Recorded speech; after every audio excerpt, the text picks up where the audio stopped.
It is over.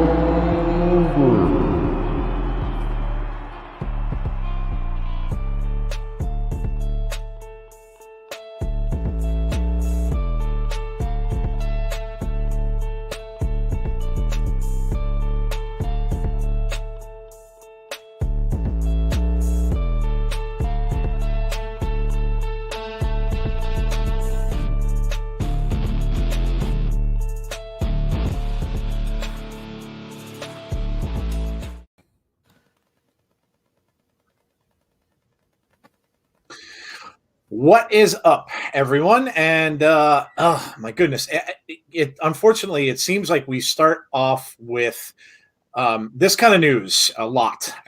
Too much. We are, of course, sending our thoughts, sending our prayers out to the family of Jim Crockett Jr. As you could see, just instrumental in many aspects of wrestling, especially the NWA and what he brought to that. I mean, you can associate with him with Ric Flair. You could associate him with the Four Horsemen.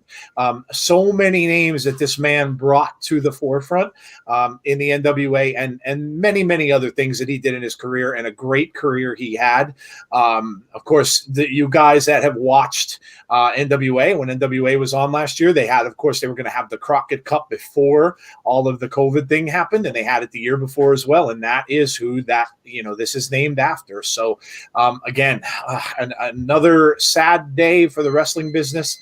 And just, again, like I said, Jeff and myself's thoughts and prayers go out to his family and friends. Jeff, I know you watched more NWA than I did, because up north we just didn't get it as much. So this was really big, for a big loss for the NWA family. Yeah, I mean, a big loss for the NWA family, and obviously Jim Crockett Promotions before it became WCW eventually. But for me, I really grew up on Jim Crockett Promotions and WCW and NWA down south. So, he was instrumental. His father was instrumental in the business as well. And shoot, one of our guests very early on actually got him into the business, and that was Nikita Koloff. And yes. He told a story about how he went to Jim Crockett Promotions in Charlotte and, sight unseen, and they had him basically start immediately. So yeah, it's definitely a tough loss for the wrestling community. Definitely tough for a lot of wrestlers. And I mean, the family tree of wrestlers that he brought to us is just absolutely insane. I mean, Nikita Koloff, Ric Flair, Magnum TA, to throw out another name that doesn't get thrown out enough. Just he did so much for the business, and honestly, had a lot to do with how the business is run today. A lot of the foresight that he had back then, kind of shaped what's going on today. So definitely want to give our thoughts and keep him and his family in our prayers. Yeah, absolutely. And again, when you lose somebody like this that meant so much to the wrestling business, it's always tough. And it just seems like, wow, between last year and this year, we've lost so many names in the business. You come around to when they have like a award show and things like that, and they always have like an in memoriam thing. And it'd be nice if someone would do like something like, obviously the companies don't all do theirs all together because they would never get together to do something like that. But it would be nice if like you'd have almost like a little memoriam show from someone that would just show like, all the people that we lost. It's really, really been a tough year and a half for the wrestling business. So many good people that have passed on, but Mr. Crockett was not in good health. They had mentioned that he, I think he died from organ failure or kidney failure, something like that. And, so he was not in good health for a while. And so they kind of knew it was coming, but it doesn't make it any better. So yes, definitely, like Jeff said, big loss. And if you go ahead and, look it up, and I'm sure a lot of people are looking him up, younger people that maybe don't know who he was, look him up on YouTube, check out some of the things that he's done, because like Jeff said, very, very instrumental in the wrestling business. So, yeah. Okay. So, Jeff, we have a bit of breaking news. There is a match set for Fastlane. Sasha Banks and Bianca Belair against Nia Jax and Shayna Baszler for the titles at Fastlane. So was just put out, thanks to Sunny Wolf. She shared it. Was just put out on WWE's Twitter. So we have our a title match for Fastlane. Very odd enough. It looks like they're kind of going maybe back that route with Bayley and Sasha, because of course, they had the titles. So are they going to win the titles right before they have their big match at Mania? We'll see. I mean, it could happen. But yes, Brian Coleman brought it up as well. Yes. Big Dan saying Jim Crockett is a legend. I remember them showing the meeting where Charlotte was awarded Starrcade 83 on the 2004 Flair DVD. He was the Southern version of Vince McMahon. He was. Yep, absolutely. Absolutely. All right. Before I welcome people in, Jeff, Jeff, you know what? When I was driving home today, I had something bad happen, Jeff. I got in my car and I turned on my radio, and you know what happened to me? You heard? You know what happened to me? Yeah. I got rickrolled. I got rickrolled in my car when I was driving home. Right when I turned the radio on, never going to give you up, never going to let you. I'm like, oh, this is going to be a bad night. I mean, the fact that people are still getting rickrolled in 2021. I mean, that's true though. Yeah, I mean, hey, Rick, you know what? It was funny because I looked up the song, and as soon as I looked it up, I typed in "never," the word "never," and literally as soon as I typed it in first search, "never gonna give you up" for the word "never." So I mean, dude, this guy is gonna be, and I'm watching the '80s videos now on Vivo, which is fantastic, and I see him come on, and I'm like, oh my god, like this guy will forever be known as the guy who like rickrolls people. Like, it's so funny. I got rickrolled. You got rickrolled, and I mean, listen, that guy depending on the deal that he signed back in the day, Oh, he is raking it in because my goodness. You are correct, man. I mean, that's been everywhere. I think when I was playing Warcraft once, there was somebody that rickrolled somebody in Warcraft. And I think it was one of the mods or somebody in Warcraft, like one of the technicians or something that comes and helps the gamer. And they actually the guy's like literally talking to him and he's saying the lyrics in I'm like, oh my God, he rickrolled the guy. But yeah, see, I got rickrolled. Oh man. Well, listen, guys, so let me welcome you all in. But before we do, let me go over some stuff. So, of course, the podcast show is the last show for this week, and then we'll get back to things next week. And we've got a pay-per-view with Impact coming up next Saturday, which is going to be huge. The card already is amazing. So don't forget to join us for that. Make sure you check out Tazzy's stuff, of course, on Friday, as always. SmackDown and stuff like that. Of course, then he'll have the after party, I believe. I know his stuff's kind of getting a little sketchy now, too, because he's got work. Of course, he's heading back to baseball. Baseball is starting. Joe is the only person to be rickrolled every year for 100 years. Yes. You know what? And I'm okay with that. I'm okay with that. All right. Well, we're going to have a little segment, a new segment, a little later in the show. That is going to be, we call it the lighter side of the ring. So every week on the show, along with Jessie Calynn, of course, later on, having her the jokes and stuff to send us out, we're going to come up with something a little bit that we kind of think is a funny thing in wrestling. So we're going to have that on this show a little bit later on. But as usual, we have a ton of stuff. Again, so many things to talk about. And we are going to get right into it. You can see on the show menu there, as I welcome some people in, we've got the news, we've got Sell or No Sell, we got what to watch for, we got our favorite moments, we got lighter side of the ring, which is that new segment I was talking about, and then, of course, we will end the show with Calynn Corner and Jessie Calynn. So, all right, Chris, of course, is giving us food. He's giving us the food, man. All right, let's welcome in some people. So, a Texas-based Wrestling fan is here. Butterspark saying he's 73rd. Kevin Correa is here. Big Dan is here. Brother Nero is here. Rusty Shackelford's here. Cheese Whiz is here. Brian Coleman. Nathan is here. C Wrestling is here saying yowie wowie. Sapphire is here. We've got Mustafa is here. We've got Jen Carter is here. We've got Kyle. We've got, oh my goodness, I'm way behind. We've got Jeffs is here. We've got James Chadwick is here. Hey, yo. We've got Butterspark is here. Jessie Calynn is here. Who else? GJB Tazzy is here. It's an insider's party, baby. It is. DJ Kryptonok is here. We've got the Big Boy Dally. Hello to you. We've got Little T is here.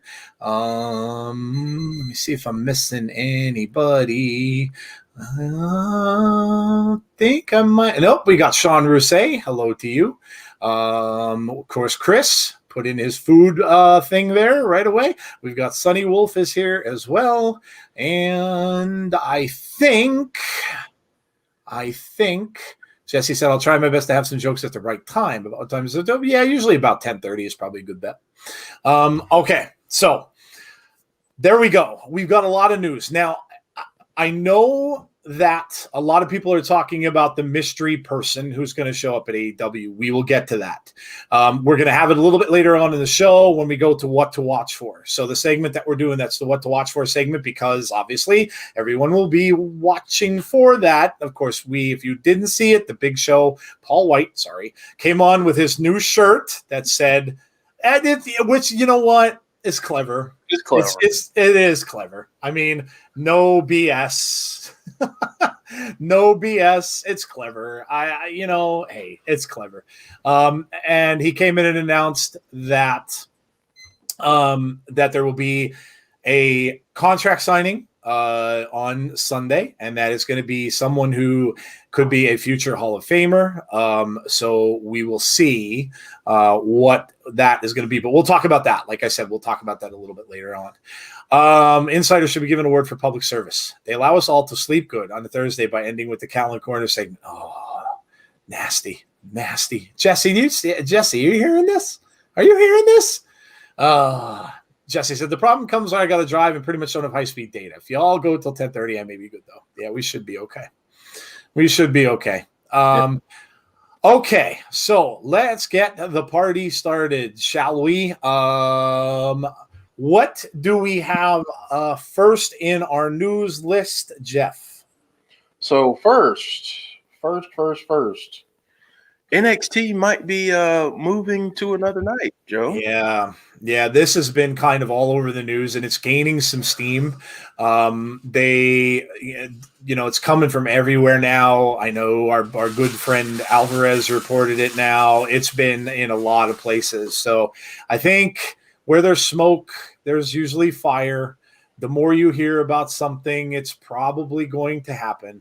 And the whole thing behind it is the fact that Peacock and USA are contracting out sports, and basically what they're saying is, what this comes down to is that they're not making the ad revenue on NXT that they could make on hockey. So they are going to go to hockey on Wednesday nights on USA Network. So that is the big reason behind it. And usually when a decision is made like this, it's money. And it really just, there's really it has nothing really to do with the product, with NXT itself.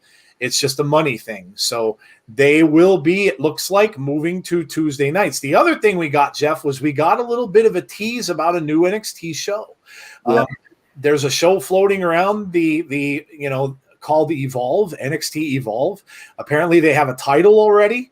Apparently they have a logo all set to go. And so, there's rumors around when that's going to be or what it's going to be. People are saying it's going to kind of be like before they feel that they're ready for the main roster of NXT kind of a show where they're going to bring up younger talent.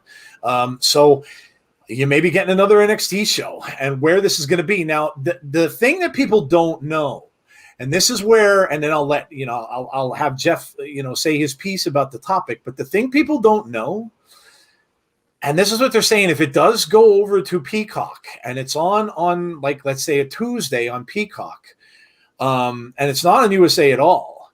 Now there are people that are talking that said it may be only an hour, which it boggles my mind. Like, I'm really surprised by that they would go to just an hour show.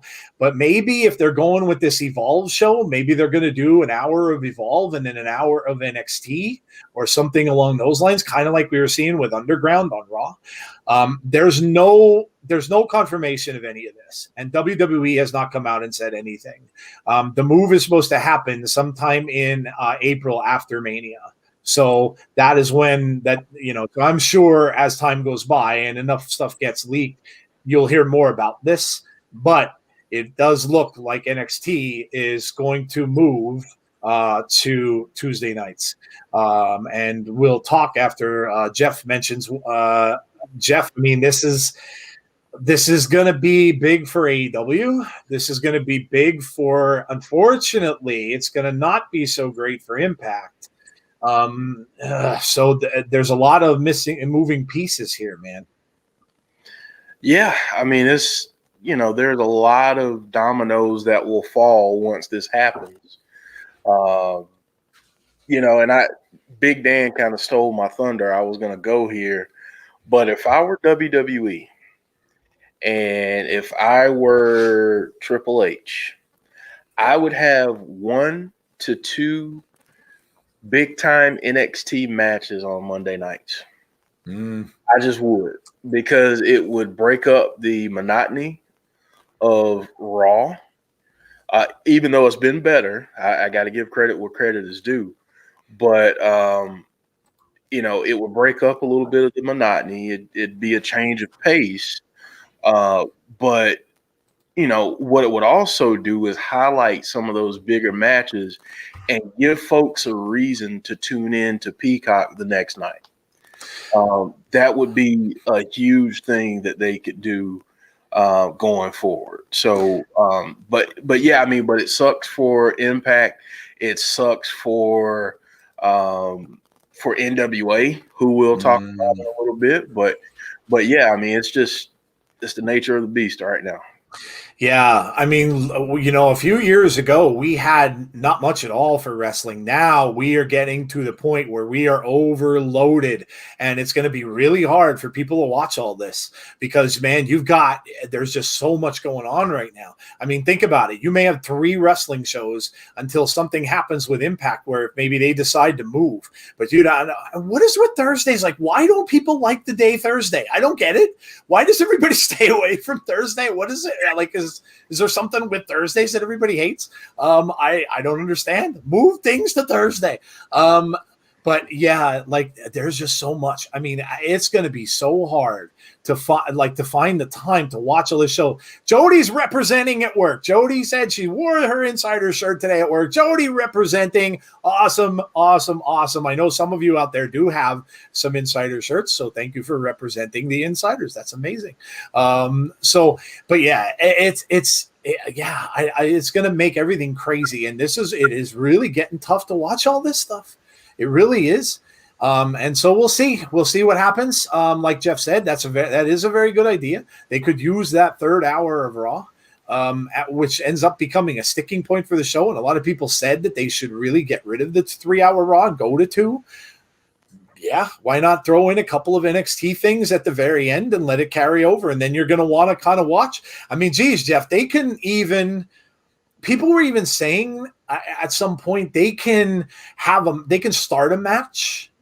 And I mean, how many times have we seen WWE where they continue a match? You can kind of do that too. You could start it on Raw and then continue it into NXT, and you definitely get people coming back. Imagine that Adam Cole, what was it, that triple threat match? Imagine they would have not ended it where they didn't continue that like the next day. I mean, people would go and watch that. You'd have a ton of people. So that's a good idea. That's a good idea. I don't know if they'll run it that way, but yeah, that's a good idea. But I still don't understand why people hate Thursdays. King is here. Hello, King. How are you? Yeah, I don't get it. Like, what do people have against Thursdays? There's nothing. There's literally, well, then again, that's not going to be good for us either. No. For the very reason we're right here now. Because if somebody ends up moving to Thursday, well, there goes that, and we'll have to move our show, which sucks too. So I don't know. It's crazy. It's crazy. There is so much content out there, man. You cannot, as a wrestling fan, complain. There are so many things to watch, and now you're getting another show. You got another show from AEW. You're getting another show from NXT. There is so much to watch. I guess Triple H does like to work Tuesdays after all, despite Heyman saying otherwise. Joe, maybe Impact moves to Thursdays, but I think they will highlight the AEW crossover a lot more to combat NXT. Impact was on Thursdays, I think, and Jeff could probably confirm that better than I could. But I think someone did tell me that Impact had been on Thursdays at some point. Yeah. So I don't think they're going to want to compete with it. I really don't. I know that they're on a smaller network and stuff like that, but I think they enjoyed having that night all to themselves, and they kind of flourished there. And I don't think they're going to want to go up against NXT. So I do think that they'll look into it. The whole point of it is how, again, it's big business. So how are you going to be able to move on Access TV? Is that going to be possible for them? And does Access have the ability to just move it, or are they going to want to? So it's going to depend on what they want to do. And I'll throw this in too. If we really want to talk about pairing things up, if I were Impact, what I would do, I'd move to Wednesday. I'd go on from maybe 6 to 8 and lead into AEW. Okay. Yeah.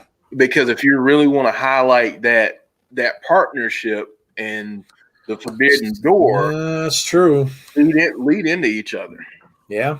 That's the best way. If AEW is really serious about helping Impact and vice versa, why not do that and lean in to AEW? Hey, folks, go watch AEW on TNT, or at the end of AEW Dynamite. It's like, hey, if you want to see what happens with this, tune in to Access TV and catch the beginning of Impact. That kind of. Yeah, that's a great shout. Yeah, that's a great shout. And, maybe that's a good point, because maybe that will point out that there really is something going on with those two companies behind the scenes if that happens. Because, is AEW going to want to, if there really is something going on where, did Khan really buy Impact? If that is the case, he's not going to let it hung out to dry on Tuesday nights going up against NXT. So that's a good point. So something to watch, something absolutely to watch. So more on this obviously to come. Again, no confirmation anywhere. Right now it's just a lot of rumors, but it is gaining a lot of steam and a lot of people are talking about it. So keep your eyes open. But it looks like the Wednesday Night War is coming to an end. So we'll see. All right, Jeff, what have we got next? All right, man. So obviously, big stuff happening Monday night. Bobby Lashley is now your WWE champion. Yeah, this was really this was big. It really was. From when you go back at least to this reign or this, the stint that Bobby Lashley's had in WWE this time around. He started with that awful storyline. He had that thing going with Lana and stuff like that, which was terrible. And now he's come to the culmination of winning that title, of course, MVP pulling him, and think all the way back. This fascinated me, and I told this to Jeff. Think all the way back to that Lana storyline, and when MVP came out and saved him and brought him out of that storyline. I mean, this is long-term storytelling. Like, this is remember when these guys were going underground and they were beating everybody up in underground, and everybody's like, well, what the hell's going on with the Hurt Business? Like, what? Okay, are they going to be an underground? Is Lashley going to be, doing this thing? Look, this could have been developed over a long time. And then Bobby just comes out. Man, Bobby looked tremendous in this win. It was a squash match. It was a squash match against The Miz. Think about that. The Miz listen, he's who he is. You may hate him, but he's been around for a long time. He's well respected.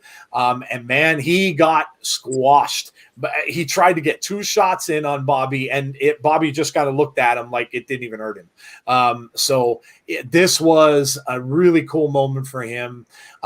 People are asking, is he turning face? Is he? I don't think so. I think the Hurt Business was always kind of a tweener group to me, because remember when they were going after Retribution? Yeah.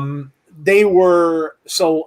I think they're always kind of a tweener group, and I think they can go with that either way. But really cool to see Bobby winning. He did talk actually to some reporters. I think it was Ryan Satin about retirement after this. So he came out and said he said, I'm 44 years old, which astonishes me. The man does not look that old. And when I heard that he was that old, I'm like, wow, I had no idea. And so, but he came out and he said, I don't know how long I'm going to have left, maybe 4, maybe 5 good years. So, I got to take advantage of this. And of course, now the rumors are flying. So who is going to be next? Is it going to be him and Drew? More than likely. Does that happen in Fastlane? Maybe. And then do we see Mr. Lesnar show up in some way, shape, or form to either break that match up so that there's a no decision? And do we see a triple threat at Mania? I don't know. But this is pretty exciting. And you know what? I don't even know that. Listen, I love Drew. I thought Drew was amazing over the past year for, the COVID year. I thought he did a great job. I thought he looked great, though I don't know that they should take the belt off Lashley that quickly. There's some really good, somebody put a list out, and I can't recall their name now, but somebody put a list out that I read today that was the top 6 or 7 feuds that they could have with Bobby Lashley. You guys all love Bray. Bray was one of them. They listed Bray on that list, and they said, imagine Bobby Lashley going into wrestle Bray with all this, with the supernatural things that he's got, and the fact that Bray is a big dude. These two guys in the ring, Bray's not going to just succumb to the power of Lashley. So they mentioned Bray. Of course, they mentioned Drew. They mentioned Lesnar. But there are some really, Kofi Kingston, I think, was mentioned. Daniel Bryan was mentioned. There's some really good feuds we could see Bobby in. So I don't know that Bobby's just going to be, a lot of people are saying he's dropping the title. I don't know, Jeff. He may hang on to this a while longer than people think. Yeah, we're going to actually talk about that in our next segment. But listen, this was such a huge moment for me. And because, this is only, and I'm sorry to go there, but it's still a thing, folks, and I'm going to celebrate it. He's the third Black WWE champion. Yep. That's a big deal to me. Yeah. I know it's a big deal to a lot of people. So that was huge. To see him go through his career as he has, as this huge monster, and to never hold that title, it's just like almost criminal when you think about it. And then he goes away. He goes to Impact, and does his thing there and comes back. And honestly, and folks, don't get mad at me if you're an AEW supporter. I'm just saying, think of how different the paths have been for the two men involved in that love triangle storyline. Oh, night and day. Night and day difference of how the two careers have gone. Yep. While most people will say, well, Lashley only held the U.S. title up until that point and it feels rushed, WWE has slowly been building him up over the last year. They gave us Drew versus Bobby. I forget what pay-per-view it was. Someone let me chat. But they gave us that. It was a really good match. But the biggest thing is MVP. MVP not only resurrected Bobby Lashley's career, also Cedric Alexander and Shelton. The Hurt Business has been so good for those guys, for all those guys, for all four guys. But, my goodness, MVP, if you didn't think he was a WWE Hall of Famer before, this past year, for me, solidified that for him. So, yeah, absolutely. I look, the two guys, and as people pointed out, because Impact threw out that video of Bobby winning his titles. When he won it, Impact put out a video, and every single time, what was the factor? Every single time MVP was with him. Every single time. So some people just really, really work well together. And a lot of people had, their biggest thing, a lot of people that were, doubters of Bobby Lashley would come out and say, well, he's not great on the mic. When you have a mouthpiece like that, you don't need to be. And that's the whole point behind that. That's why they get people like that. That's why they have Paul Heyman with, Brock Lesnar.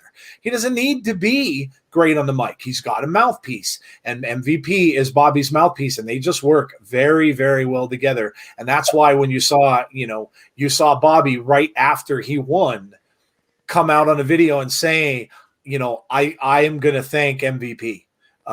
Because I'm sure that's genuine. I'm sure that's just not him being in character. I'm sure that is absolutely genuine. So, yeah, congrats to Bobby Lashley. Well, listen, I know there are people out there that were Miz fans that were not happy. Believe it or not, there are Miz fans. But look, guys, the thing is, we go back to this too.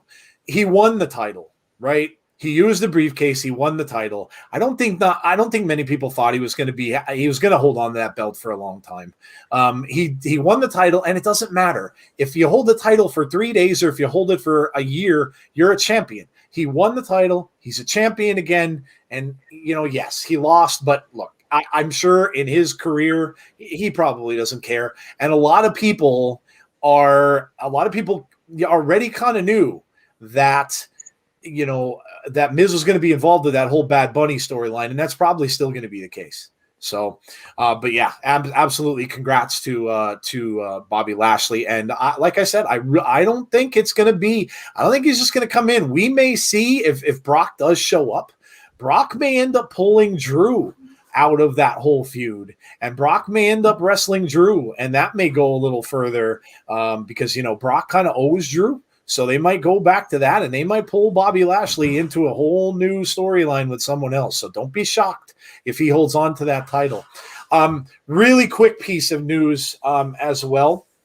Apparently, the WWE, and I read this earlier, and I'm glad I didn't forget, but the WWE has completely closed down a lot of their they did what they call the lockdown for spoilers for Mania. They were not at all happy that the Bad Bunny stuff leaked with The Miz and Morrison. They were not at all happy that the championship thing with Edge and with Roman and with possibly Daniel Bryan got leaked out, and they were not happy with that Orton versus Bray got leaked out. So very, very, Vince apparently was not happy at all that this stuff leaked. So they kind of said they're on lockdown. So all of these, I guess the writers from, the background people, whoever's working there are probably on some sort of thing where they can't, probably threatened with, I don't even know, that they can't say anything about Mania going forward. So, so obviously, again, like I said, where there's smoke, there's fire. And a lot of this stuff got predicted, and apparently a lot of it's true. So there you go. All right, Jeff, what have we got next? All right. This storyline, it just keeps getting better and better and better. And, Randy Orton Monday night. Dude, I mean, look, we figured we were going to see something, right? Randy comes out, was doing another promo, took a look at the screen, watched himself when he started puking up the stuff. And then the next thing you know, little Miss Bliss appears on the screen with a little box. And I said on Impact, the box reminded me of Hellraiser, that they played with that little box, and that box that summons the Cenobites and stuff like that when people open the box. So maybe they're kind of using that little bit of an idea where maybe she's going to mess around with that box and maybe open the box. And then once she opens the box, that's when he shows up or when he comes back.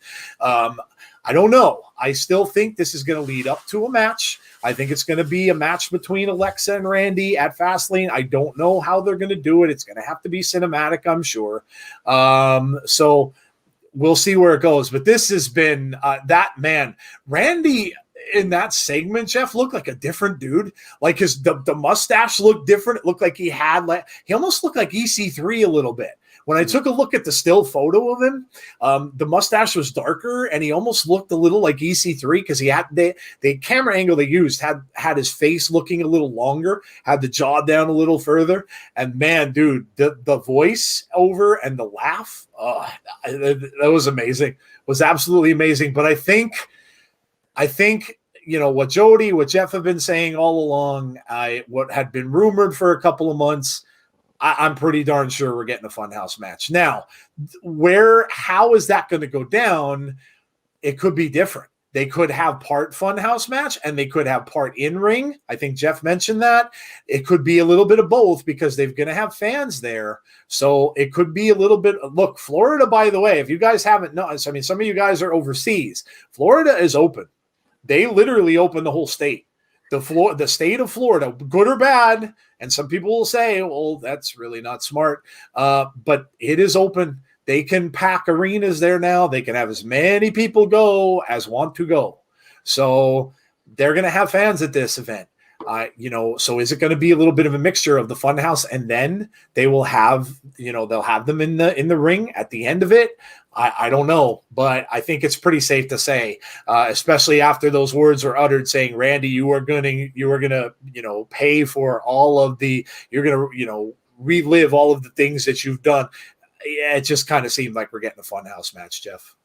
Yeah. And I think, a lot of people will, especially those that didn't like it, will have something to say about it. But I think this is going to look a lot like the House of Horrors match. from several years ago. I think that's what this match will be, because we've gotten the entire Firefly Funhouse match with very little wrestling action, just a lot of flashbacks and mind games. But I think this is going to be a lot different, just because the storyline warrants it being different. So I definitely think we're going to get something that we haven't seen before. That's what we've been told. So I'm putting my trust in that. But yeah, it's just going to be, I think this is going to be insane. I know a lot of people want to see like a Randy versus Randy, kind of like they did Undertaker versus Undertaker, that kind of deal. I don't know if they'll go that route. Maybe they advertise Alexa versus Randy, and she ends up, summoning something and then it's Randy versus Randy, or a version. Sorry about that. Yeah. Yep, that happens all the time to me too. Every show. Yep. But yeah, I think, we may get something from that standpoint, but whatever we're going to get, just hold on to your seats, because it is going to be absolutely insane. And I think we're all going to enjoy it. Yeah, I absolutely agree. Look, this is all leading up to where, this has been told since December, and it's leading up to all of this. You got to go back and you got to think about everything. I got to tell you, I'm a little nervous now. That Kyle art that he put out yesterday freaked me the F out. Dude, I did not like it. It did not make me happy. I am not, if they were see, what we're all kind of starting to think, and Jody knows this too, but what we're all kind of starting to think is that these little doodles that we see from Kyle could be what Kyle talked to us about in his interview, and it could be this little notebook or notepad or art pad that we're never going to get to see, and we're never going to get to know how much of this was done when these two guys were talking about this whole entire story. And dude, I'm telling you right now, if that is close to what they're going to have Alexa look like, dear Lord, I'm in big trouble. I am in big trouble, because man, that was freaky stuff. That was some freaky. Kyle does some like really good horror art. Really does. That other picture he had the other day of the boy with the, kind of dressed in the shorts and the, and he had the devil horns and he had the mask on either side that he's holding in his hands was freaky too. But man, that picture, and he called it the witch. And somebody brought up the point, Jeff, about 2 months ago, maybe more, WWE trademarked the name The Witch. Yep. Someone brought that up. I don't remember who and credit to whoever did it. Somebody told, I think it was, I can't remember. I'm sorry. Whoever sent that, though, they shared it on Twitter and they tagged us in it. So they trademarked the name The Witch. Here we go. It's going to be really interesting to see where this is going. Jody's saying, I know nothing. XFL is saying, does Vince try to pack the stadium for Mania, or do you guys think he keeps it at the rumored 30K? He's going to have to keep, well, I don't know now, because Florida, like I said, Florida opened. All bets are off. So I don't know. It's probably going to be up to him, I would imagine. And if the Florida governor gave the okay to go ahead and do it, I don't know. We'll have to watch and see. I don't know that anyone's going to want to be responsible for a bunch of people getting sick afterwards. So I don't know. Maybe they will keep it to where they said they were going to keep it, because they can spread people out more. I don't know. We'll have to see. It's going to be interesting to see what happens, though. Joe, not happy when women walk backwards. No, I'm not. No. We don't know. Tazzy's already predicting coming soon. No, we don't need that. We don't need that. Rusty said they have to follow county guidelines. Yeah, so that's true. It's all based on government and stuff like that. So we'll see. We will see. But I think I was just going to say, I think what we need to keep in mind. Maybe maybe they keep it to 30,000, but you have to think, if they set the field up a certain way, you can also spread probably another 5,000 people out on the field, depending on how they configure the entrance and all that in the ring and everything else. So True. Yep, that is very true. Vince is against cardboard cutouts. Excuse me. Yeah, they were saying that people were going to buy cardboard cutouts like they did for the Super Bowl. Yeah, he's against the cardboard cutouts. Well, we'll see. But look, I'm sure we're going to get more of this. Fastlane's coming up. We will probably get more to this story come Monday. Randy is probably going to be very, very freaked out at this point. And usually when that happens, when he gets backed into a corner, he will try to fight out of it. So I'm sure we may get something that Randy is going to come out and say, all right, enough's enough. You're not going to do this anymore. And he might go after Alexa somehow. So we'll see. But I'm sure something else. I'm sure now at this point, we're going to get something every single Monday leading up to Fastlane. So great stuff. Great stuff. Joe and Jeff, people telling that Randy can join the Fiend, and Alexa Bliss, the same thing Jeff said last Monday, but we shall see. You never know. You never know. What I think is going to happen is, I think after Mania, I think they're going to give Randy a good vacation.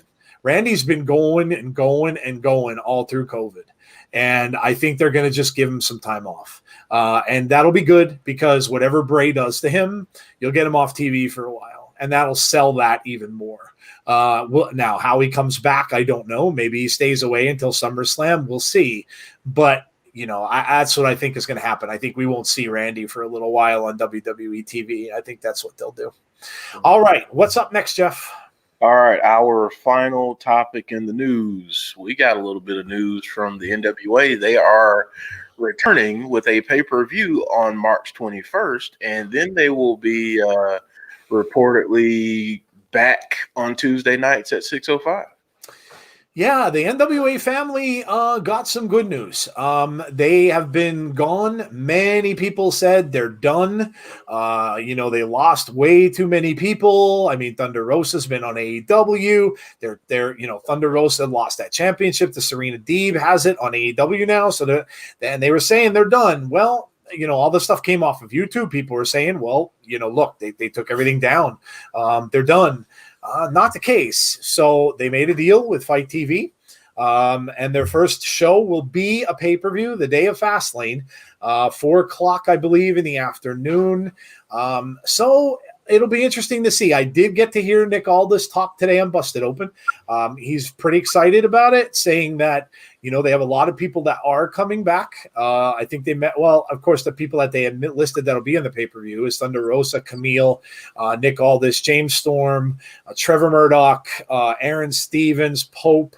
I'm sure I'm forgetting some people, but yeah, so they are getting some people back, and he said they have filled the roster with some newcomers, so they will have some new people. And Mr. Aldis also teased a title match that he's very excited about, that someone is going to get a shot at his title, which I'm guessing will be on that pay-per-view.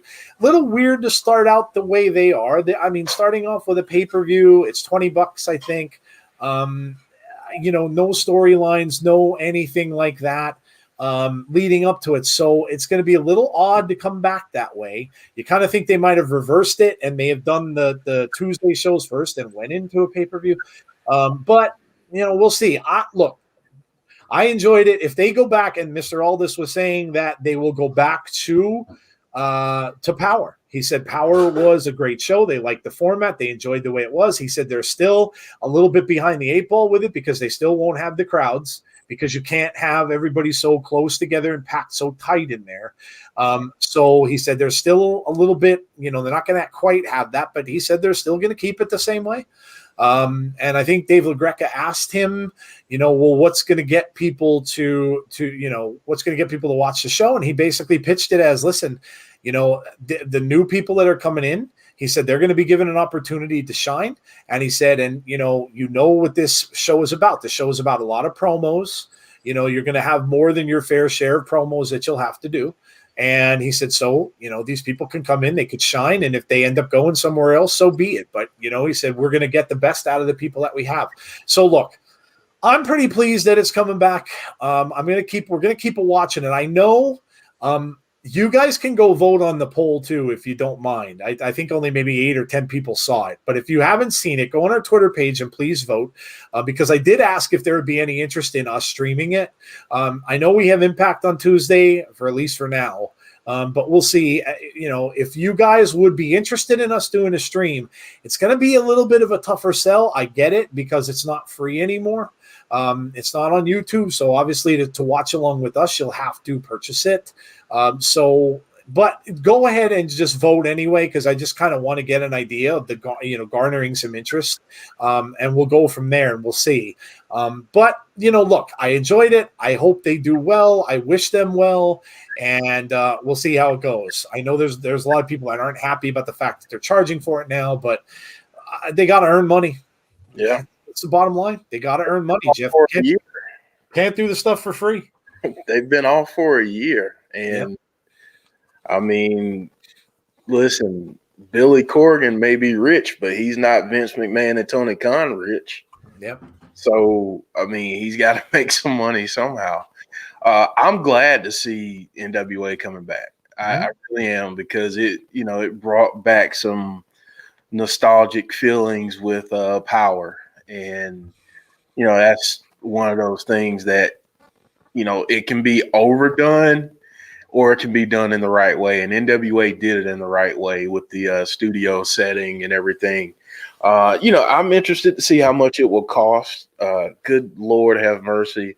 I hope it's not as much as they were trying to charge for those other events. But, if there's some type of subscription where they maybe do go the Impact Plus route and maybe go like $7.99, $8.99 a month, maybe up to $14. I mean, I'd be, I think I could possibly swing that, but my goodness, I hope it's not too much, because I don't want them to price themselves out of fans. Just because of what you said, how it won't be, I don't know. It will be a travesty, because people just won't watch it the same way that they did. So, but I will say, C just brought up they removed content from YouTube. Yes, they did. They did remove it from YouTube, but now it is all on Fight TV for free. Yeah. So every single episode of Power is on Fight TV for free. So you can go check that out. But I did not see anything in terms of price of their of what's to come. So we'll just have to stay tuned with that. Good night to you, Joshua. Thanks for coming. Look, I enjoyed it. And say what you will, I enjoyed it. It brought me back to something I used to watch years and years ago. I liked it. I thought it was very classic looking, classic feel to it. Got a lot of vibes from Saturday morning wrestling that I used to watch. I enjoyed it. If that's what they're doing again, and that's what they're keeping it as, I won't mind watching it. But like Jeff said, they do have to be very careful and cautious with that price they want to charge. I get they have to make money. Everyone does. But they have to watch how much they're going to charge, because, to make people pay, what was it, $10 or something like that for those other shows when they were getting maybe 2 matches by the people in NWA, that was just a bad move. So I don't know. That we're gonna have to keep an eye on it. But in the meantime, guys, let us know that, like I said, if you would enjoy that. Again, what we would end up doing is we would stream it from like 6 when it starts. So from probably 6 o'clock to 7, it goes an hour. And then when that ends, we would probably take a little break in between, and then we would come back on with Impact at 7:30. And again, we don't know if Impact's going to stay. We'll see. But yeah, so let us know. Go ahead and you can vote on that. I have the poll up. Please hit that up so that we can get a good idea of whether or not people look. All I know is Wrestling Days used to stream it. Jeff and I were 2 of the people who would go in there and watch. And the streams are always fun. They just always were. It was a short stream. You know, you kind of got a good laugh and a good chuckle at some of the promos and some of the commercials and stuff that they would do. The fans always got involved. Now they won't be there, but it was always a good time. So let us know. Let us know. All right, man. Let's move on. And I gotta say, man, even if they don't bring back all the fans, you got to bring back one. And Orange Santa. Orange Santa has to be there. Has to be there. Okay. Yes. I agree. Going. He's a friend of the show. So shout out to Orange Santa. Yes. Yeah. Good guy. Good guy. I had some conversations with him, and good dude. And definitely have to bring him back. All right. Well, this is going to be a little bit different for people, but we've moved this up in the show. So it's time for a little bit of a sell or no sell action. Are you going to ring the bell? Ding, ding, ding. Yes. Good old Rocky. Love it. All right. Sell or no sell. Well, we've already talked about this. Isn't that cool how this stuff segues into some other things? Oh, look how that works. Isn't that nice when things come together? Topic number 1, Impact should move to a different night. Jeff, I will let you start this one off. Should they move from Tuesday now that obviously it looks like NXT is going to be there and they will be a fixture there? Should they move off of Tuesday night? Sell or no sell? I love it. Jeff says to sell. I'm going to sell it. I think they need to go to Wednesday nights. I think they should go from 6 p.m. to 8 p.m., lead right into AEW Dynamite, and really play up that partnership with AEW in New Japan. And that's another show that people forgot that's coming, at some point soon. So I mean, that's what they should do. That's what I think will happen. But I definitely think they need to move to another night because NWA, potentially NXT, and Impact on the same night. Nah. Yeah, I have to absolutely agree. I'm going to sell this as well. They need to move. I love it. Yeah, they have to go. Look, they've established a good foothold there. Tuesday was their night. There wasn't a lot going on that day. So now that you're going to have 3 wrestling shows, they've got to move out of there. Where they go, I don't know. I'd love to personally. Well, I don't know. I mean, I guess I would love to see Thursday, but they've got to get out of there. You're not going to want to compete with NXT. NXT is really, really, really popular. They were competing, they were fighting with AEW. So it's not going to be good to stay there. They've got to get out of there. Whether or not they do something like Jeff mentioned and they go back to an earlier time and started a little bit earlier, but they got to get off Tuesday. Tuesday just looks like it's going to be a lot of stuff piled in there, and there's going to be a lot of people watching different shows. And I just have a funny feeling that if NXT is on, that people are just going to not necessarily tape Impact because it's not easy to record. If you don't have Access TV, it's not going to be easy to record. And if people don't watch it live where they're going to watch on Twitch, they may not watch it at all. And so, I do think they have to move. I think it's best for business. Yep. So, all right, man. What's next? All right. AEW's popularity will skyrocket once they're on Wednesdays alone. Sell or no sell, Jeff?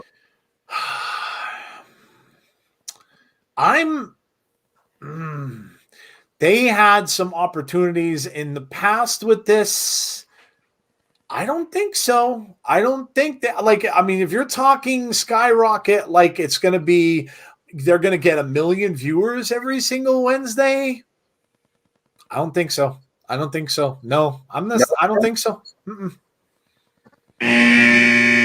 I don't think a day matters that much. I really don't. I think AEW has a fan base established. Whoever their fan base is, and the people that are out there that love the show, they are watching the show fairly consistently. But they're getting, they were getting like 700, 600, 700, 800. They came close to a mill a few times, but the only way, the caveat here is, and the only way this would end up being true is if there's absolutely zip on Wednesdays, nothing else for anybody to watch, and wrestling fans just need something to look at.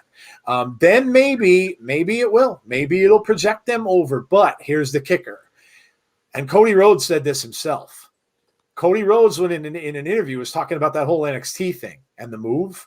Cody said that he does not feel that they are going to be left alone on Wednesday nights. So if that's the case, then that means WWE is going to have something else there in NXT's place. So maybe it's that NXT Evolve show. I don't think they're going to move SmackDown or Raw, but I think there's going to be something else. There could be something else there. And if Cody's right, then I don't think so. I don't think you're going to see them consistently getting, 1 million and stuff like that. I don't think it's going to happen. I just don't think it's going to happen. Like I said, unless they're the only game in town. Because, just for the fact that you look at it from the standpoint of that, if wrestling fans have nothing else to watch, given a choice, and this is even for, people who maybe aren't necessarily AEW fans, do you watch nothing or do you watch a show that happens to be on? So, yeah. What about you, Jeff? All right. The key word in this that hung me up from, selling it or no selling it is skyrocket. And when we came up with the question, I worded it that way for a reason. So I'm going to say no sell.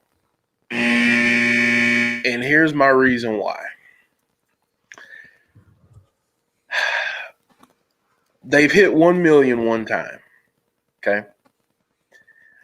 Last night, they had one of the most recognizable athletes, entertainers of all time compete in their ring and go through a table. Okay.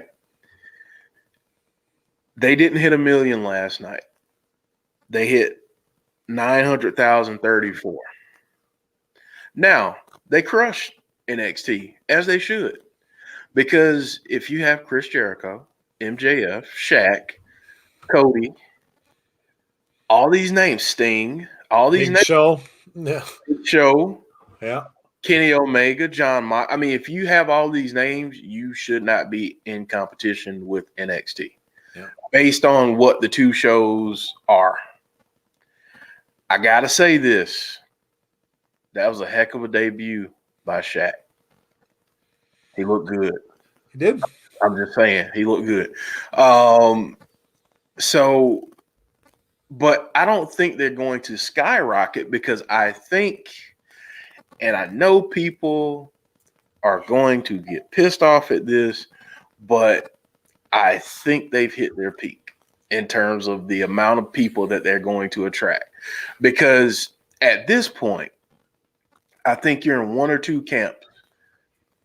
If you watch AEW frequently, you either love what they do and everything they do about it, and people can call you whatever they want to call you, because there are some people that just worship the ground that AEW walks on.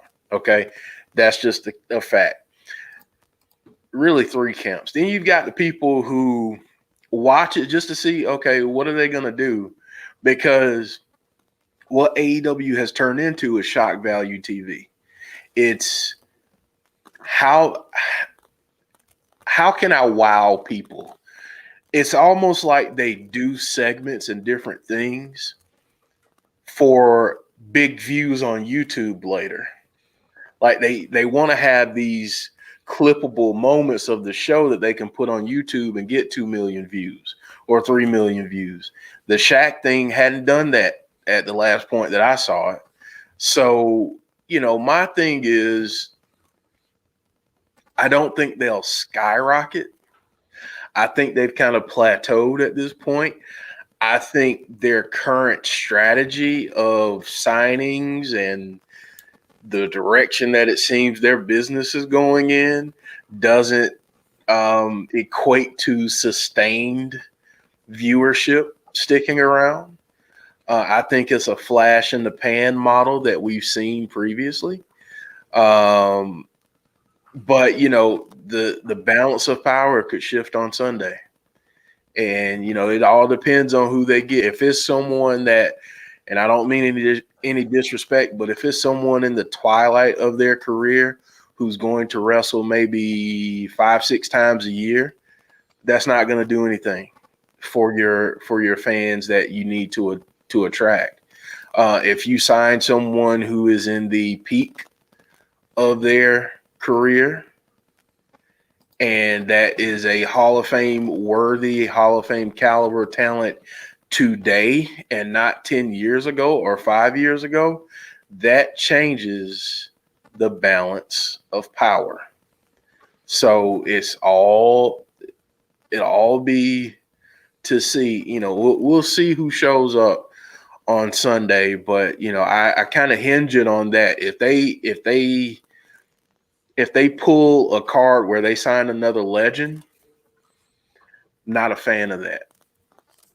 But if it's a person that is en route to becoming legendary, that's gonna change things. Yeah, and we'll talk about that. We've got that segment coming up right after this. We'll talk about who we think that's going to be, and you guys can let us know who you think it's going to be. So, yeah, good point. Look, there's supposed to be 2 big reveals at this pay-per-view on Sunday, one in the ladder match, and, of course, this one, which I'll get to what my thoughts on that will be when we come up on that segment. So let's get to that in a little bit. But yeah, look, all great comments, and I think it's pretty safe to say when you are seeing a curve, when you're looking at a graph, and it just kind of seems steady, you don't see a lot of going up all the time. Then you kind of figure it's probably flattened out, and moving NXT are what I guess what you're asking is, ultimately, are you going to get fans that watched NXT to watch AEW on Wednesdays? And I don't know if you are. We'll see, I guess. All right. What's the next topic, Jeff? All right, man. Last one. Bobby Lashley should hold the WWE title beyond WrestleMania 37. I'm going to say yes. I gave this away earlier. I'm going to sell this. My reasoning behind it is this, and I'm not a Drew McIntyre hater. I get the whole thing and people are saying, well, Drew should have an opportunity to win a title in front of fans. I get it. I do. But listen, Drew held the belt for a good part of a year. And that's a long time. Drew will never be out of a title picture. He's never going to go back to mid card now. So he's going to be involved with it in any way, shape, or form that it's out there. But I just think that it's time for a little bit of a change, and changing things up on Raw means changing things up in the title picture. And I'm not saying that the Raw stuff is Drew's fault. I'm not. Because Drew had a great run, but I think if you're going to really switch things up, I think it has to start at the top. And if you start at the top with Bobby having that title, you're changing things up. And I think that, I think Bobby should have the title beyond WrestleMania. Let's see what they can do. Let's get some new blood going after Bobby. Like I said, there's a lot of things you could do here that would be fun to do. You can have someone in the Hurt Business turn on Bobby and want to go after that belt. You can, there's a lot of people. I mentioned Kofi Kingston. Now, there's people on Raw who you can have go after Bobby. So, C said Drew winning at this year's Mania is so predictable he'll likely be booed. That's not the WrestleMania reaction Vince wants. Yeah, that could be. I mean, people get fickle, right? Fans get fickle, and sometimes when they want things to be a little different, then they want it to be different. And Bobby can move on to a feud with Brock. If Brock does indeed come back, maybe he won't come back for Fastlane. Fastlane's a small show, so maybe he won't show up there, but maybe he damn well will show up at Mania, and maybe he will cost Bobby. Think of the scenario, right? Let's say Bobby and Drew are wrestling, right? Brock comes out. Everybody's going to think, Brock's coming after Bobby. Well, what if he goes after Drew? Mm-hmm. And what if he flattens Drew somehow, and then that's how Bobby wins? So, of course, Drew's not going to look bad, because he got taken out by Brock, and then they move on from there, and then it's Brock and Drew. I'm not going to argue about that. I mean, then you'll have Brock and Drew at SummerSlam. So, yeah, I think he needs to keep it. I do. I think they got to shake things up. I think Raw has to be shaken up. I think it has to change. Obviously, you're going to have different things happen after Mania, guys. This story with The Fiend and Randy is going to be over as well. So, where does Bray go? And what does Bray do? You're going to have new stuff coming on the Raw after Mania, so I think he needs to keep the title. Jeff, what about you? I love it. I'm going to sell it. I think he needs to keep it. If you're going to have him drop it this year, maybe have him drop it at SummerSlam. Two things I could see here. One, I think it's going to be Drew that he's going to go up against at Mania. For whatever reason, I think that's the case, unless, and I can see two things happening.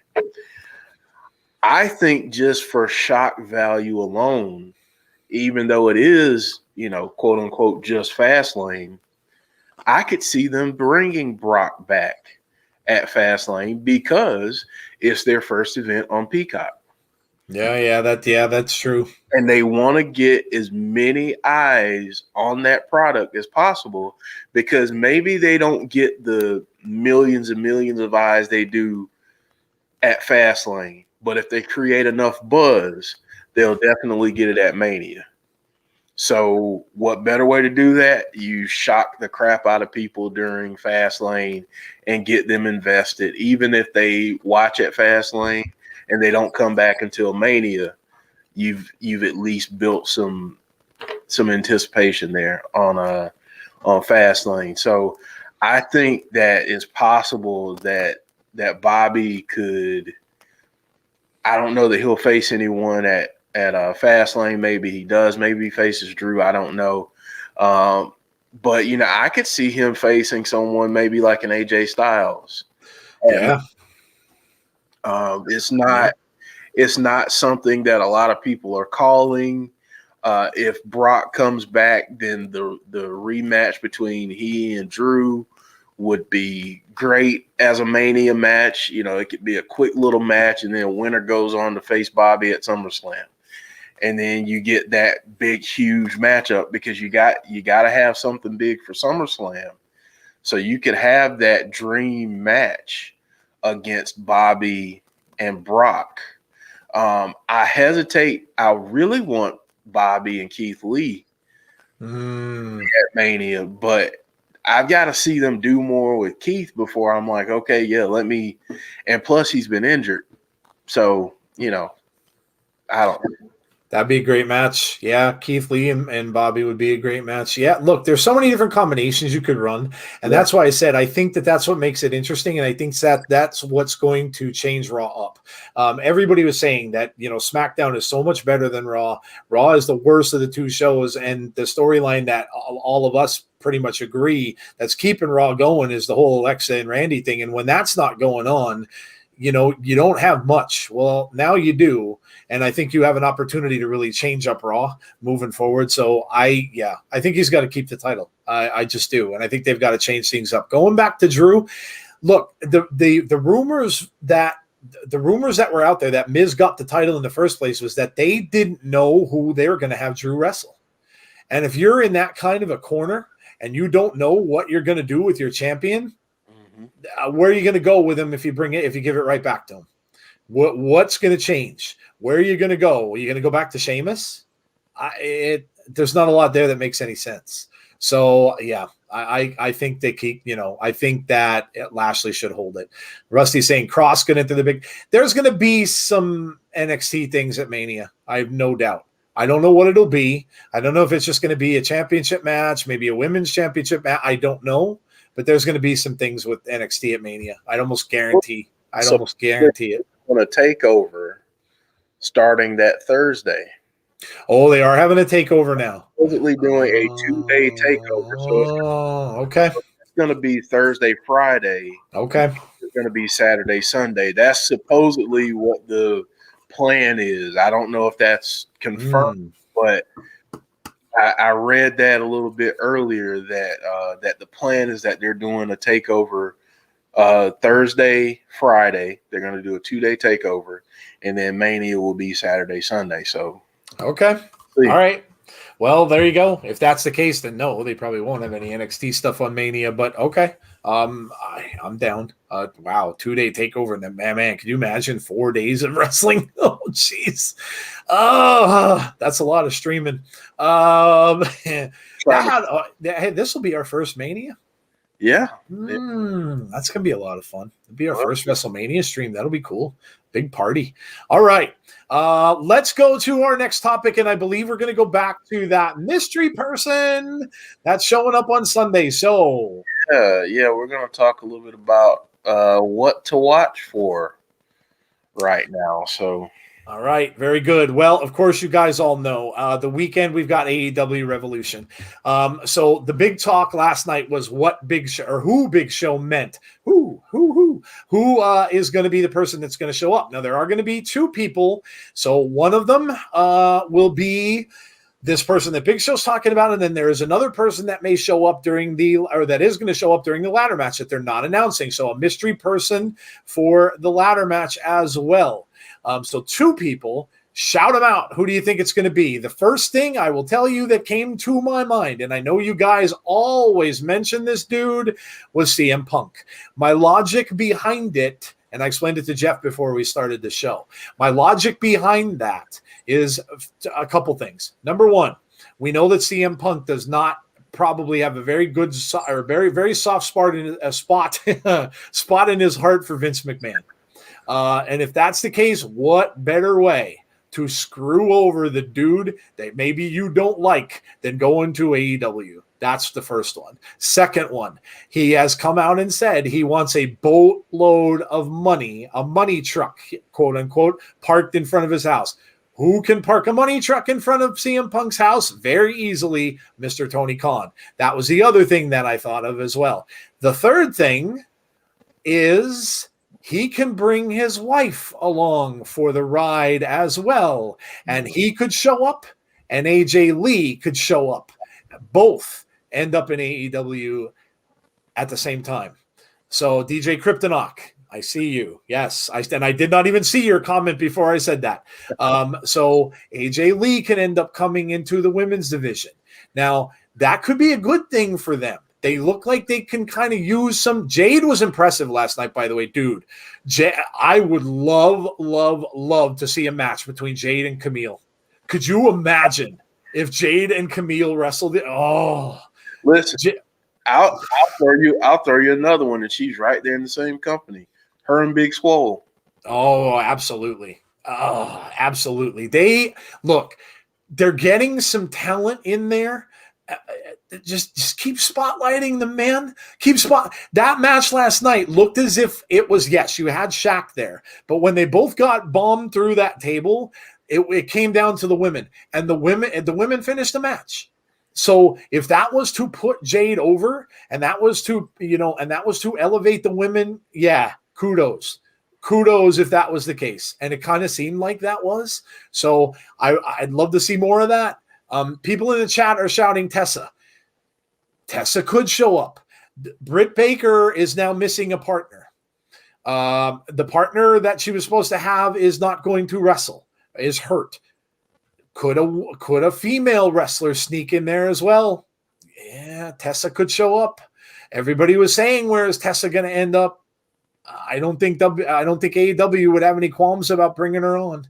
So Tessa could show up there. So yeah, shout him out. So do I think CM Punk? Now look, Punk came on and started this whole Ask Punk thing on Twitter today, which was ironic too, because he doesn't usually do stuff like that. He came out with this hashtag Ask Punk thing, and people were asking him questions. And he said when he came out with it, he said, he quoted and said, "I am not the one." Okay. So then people were saying, well, if you're not the one, who do you think AEW should bring in? CM Punk said, I think they should focus on the people they have there already. So, okay, and then Dave Bautista came out, and Dave Bautista said, something about, when wrestlers use the word retired, they should come up with a different word because they never stay retired. So kind of alluding to that he's staying retired. There is a whole list. Gary Cassidy put out a list. Other people have put out lists. There's a lot of people that are saying, who is this going to be? I think this is what will happen. I don't know really who it's going to be. If they bring Punk, it's going to make the internet explode. I could tell you that right now. The internet will light up and explode from this reveal, because I think whoever this is going to be comes at the end of the show, very similar to the way Moxley came in, and I think he's going to sign a contract right there and then on the spot, and he's going to be thrown right into the title picture. Whoever this is going to be, that's how I think they're going to show up. I don't know who it's going to be. Lesnar, says Big Dan. There is no proof that Lesnar signed anywhere. There is nothing out there that said Brock Lesnar has signed a contract with WWE. In fact, if you look at some of the dirt sheets, they're saying that WWE is really looking into this new kid, and I don't recall his name, but this new Brock, yes, that they're looking at this guy, and it looks as if he's going to be on NXT pretty soon. So maybe he gets on that Evolve show. I don't know. But so does Brock Lesnar dig that? Is he liking that they're already bringing in a younger replacement for him?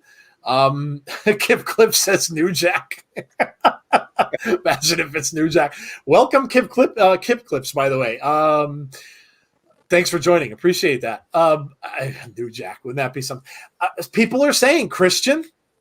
See, Wrestling says Christian. Yeah, Jeff was talking to me earlier about that. I'm not going to steal your thunder, Jeff, because Jeff mentioned that to me. I don't know, honestly, guys, who it's going to be. It makes for an exciting thing that's happening on Sunday, because whenever you get that little thing about who this is going to turn out to be, you just kind of hope it's not going to be something disappointing. It could even be someone from New Japan. If they want to insert that in, you've got Omega with his ties to New Japan. If you want to bring somebody in and sign a person from New Japan, could even be that route that they're going as well. But I don't know. Could it be Kevin Nash? Could it be another veteran? Yeah. Ken Shamrock, people are mentioning, because he was talking to Tony Khan. Kurt Angle is being mentioned.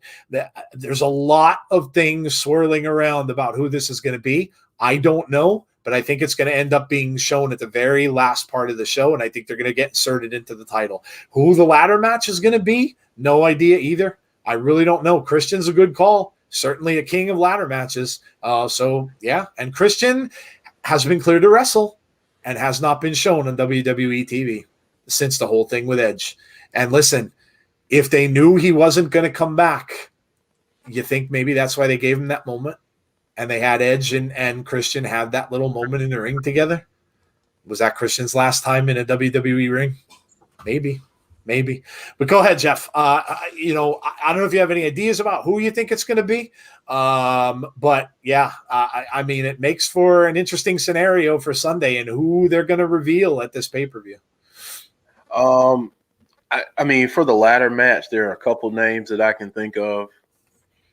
One, I think it could possibly be Ethan Page. Yep. Azan just said that too. Yep. And I mean, we'll see there. I think that's a lot of what people think. I'll say this because someone just said it. If Paul White sold this person to us as a Hall of Fame worthy competitor, and they trot Ryback out there. Oh, awful. Oh, yeah. Don't even. Yeah, don't even. You can't literally even say that. Yeah, go. Yeah. Like I can't even say that without almost laughing. Ugh. Ugh. I think it's going to be Okada. Now, could it be Christian? There are conflicting reports out there that maybe he didn't sign that part-time contract with WWE. Who knows? But I think it's very possible that it could be Christian. But I think Okada. I think Okada makes a ton of sense. I'm not even repeating what Chris just put on in the chat because oh God, I'm not giving that breath. That Hall of Fame worthy and not Hall of Lame, but anyway, I digress. I just think that it makes a ton of sense to bring Okada in because it gives the American fans a chance to see his greatness. If you don't watch a lot of New Japan and you don't know a lot about Okada, go check him out on YouTube. Just do yourself a favor. Please, please, please, please. But listen, there are some other names. Everyone's assuming that it's a man. That maybe, just maybe, is Paige. Oh, boy. Oh, that's a good call. Wow, yeah, that's a good call. We know, look, guys, you all know that she is not happy with that whole social media thing that WWE is doing.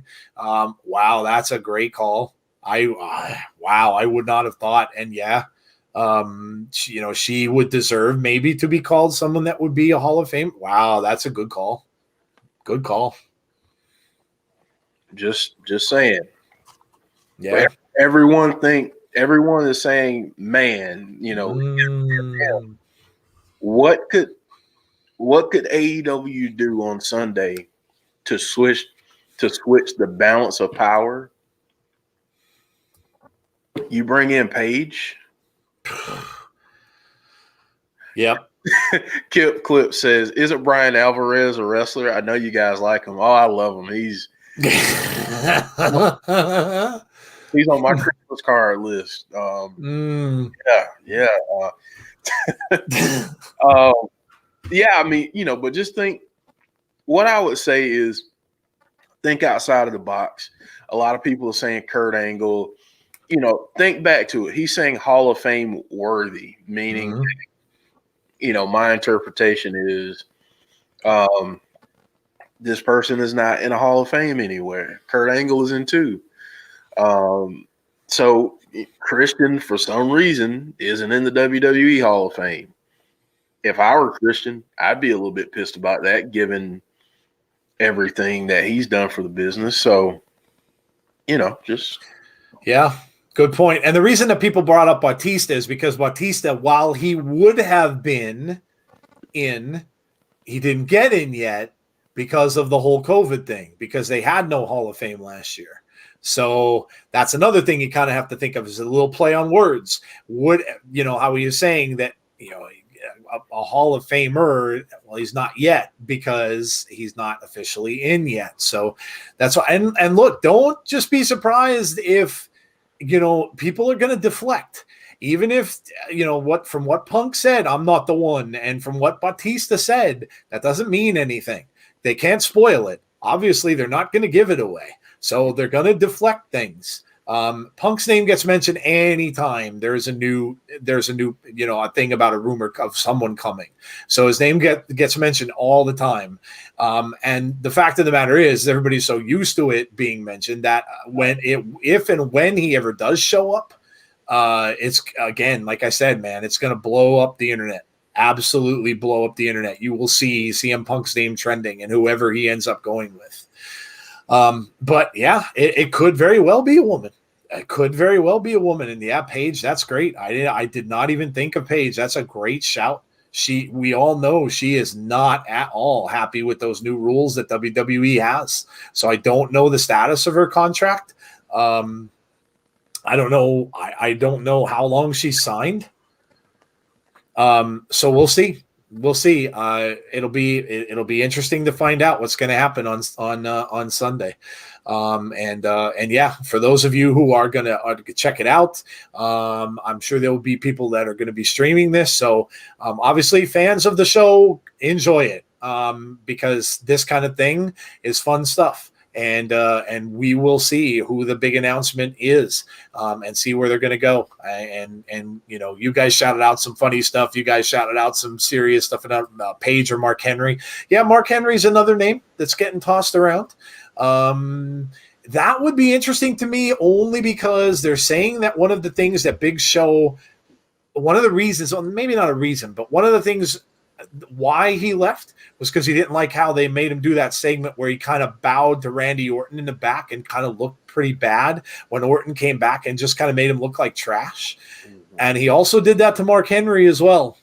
So, would Mark Henry walk away for kind of similar reasons? I don't know. It could be possible. DJ B Tazzy saying, like Spike Party. Yeah, if you haven't done so already, please subscribe to our channel if you are new to the channel. Also, please hit that like button as well on your way out. Would really, really, really appreciate that. Hall of Fame worthy, says DJ Kryptonoc. Think it's someone who isn't in the Hall of Fame or has been screwed over by WWE. Mm-hmm. Yeah. It could be. It could be. But we'll see. Is Paul White Rick rolling us? I don't think so. I don't think they would be lying about it at this point, because literally they would piss off a lot of people. So I don't think they would be that silly to do that. So, but all right, man, that's that. Watch it. Of course, you can see Evolution is Sunday, March 7th, 8:00 p.m. If you guys are in an area where you can go to the movies, Cinemark theaters are actually showing this. If you feel comfortable doing so, you can go and you could pay, I think it's $20. So it's a lot less than actually buying the pay-per-view, $20. And you also get discounts and stuff on food to go and sit in the theater and watch it. So there you go. If you had no plans to watch it at home, go and head to a Cinemark. There might not be a lot of people in the theaters, so you might get a nice comfy seat with no one around you. But yeah, you could check it out for a lot less money. I think it's like $29 less, and pay $20. I think it's $49 or $59 or something like that. So if you're a fan and you want to go check it out, you can go check it out at the movie theater. Yep. So there you go. All right, what do we got next, Jeff? I think we are at that point where we are going to talk about some favorite moments of the week. We are at the point in time where we will discuss our favorite moments of the week. All righty. Well, there you go. You guys know we do this every week. We do our top 3 favorite moments in wrestling of the past week, and love this segment. It's a nice, lighthearted segment. Gives us the lets us reflect on what things we liked for the week. All right, Jeff, kick it off. What is your number 3? My number 3 is, we mentioned it earlier, but it's AEW actually using a matchup between 2 well-known people to highlight 2 women at the end of the match. They have woefully underutilized their women. Woefully. So for them to use that spot, I mean, that's the most eyes, especially from a crossover standpoint, were going to be on that match. Why? Because Shaquille O'Neal was in it. Yep. And they used that moment to highlight 2 women, and I got to give kudos to them. It was great to see. You can say what you want to say about how well the 2 women in the match performed. Both are kind of green. I get that, not the most skilled in the ring. But you know what? Sometimes you just got to give that spotlight just to give that boost. That's an incentive at this point for those 2 to continue to get better at their craft. So when they're given another opportunity, they can shine a little bit better. But I think it was great. I enjoyed it, and yeah, that's my number 3. My number 3, you guys are going to think I'm nuts. My number 3 was ODB standing tall in the middle of the Impact ring, and she's going to get a match for the title against Deonna Purrazzo. I love me some ODB. I think she's great. I love her character. I love the fact that whenever she comes to the ring or whenever you see her out there, you can't help but smile. And she's just that kind of character that just brings that, whether you're laughing at her, what she's doing and the antics and her, her grabbing her boobs, whatever it is, she's just, I just absolutely love her character so much. It's making me cough. But yeah. I love that, and I thought it was a great ending to Impact. I'm looking forward to the match that she has with Deonna. Do I think she'll win the title from Deonna? Probably not. But look, I love the fact that she's there. Always enjoyed her character. I think she brings a smile and a laugh to to everybody, and when she's out there. And they played that off really well as it was Deonna who attacked her in the back. Of course, they had that storyline leading up to that. ODB is uplifting. Yeah, she is in more ways than one. Yes. Yes, she is.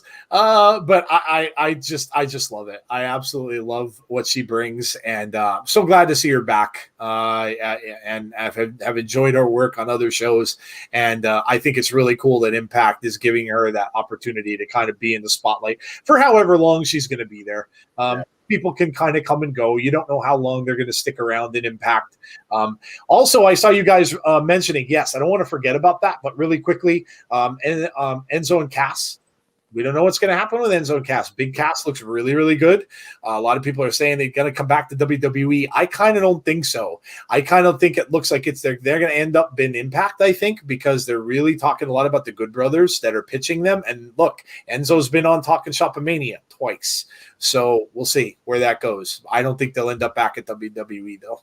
All right. What is Kazi saying? Number 3 is the Impact Triple Threat Knockout main event on Tuesday. Deonna Purrazzo versus Kiera Hogan versus Jordan Grace. That was a fantastic match. Give me 1 second because your guest is that number 2. What's your number 2? My number 2 is that Triple Threat Knockout. Jordan Grace, Kiera Hogan against Deonna Purrazzo. My God. Technical issues be darned. That match was tremendous.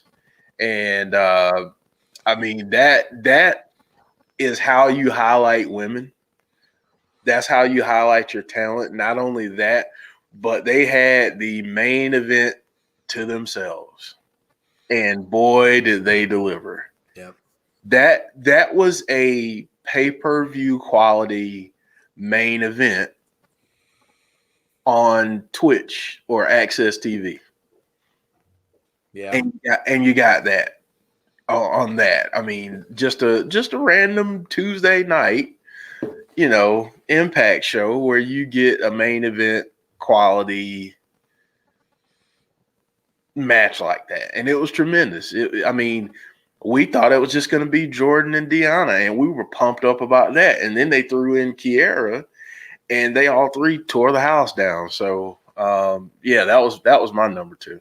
Yeah, that was absolutely a great match. My number 2, Jeff, is your number 3. The thing with Shaq and Cody last night. We weren't sure where this was going to go. Everybody was kind of saying, they're bringing in Shaq. The dude, first of all, like Jeff said, Shaq looked pretty damn good, man. I mean, Shaq's been out of basketball for a while now. He's been behind an announcer's desk. So he's had to go and work out some, man. I loved when he took that chair shot. Loved when he took the chair shot and just looked at the dude like it was a bee sting. Like he just brushed it completely off.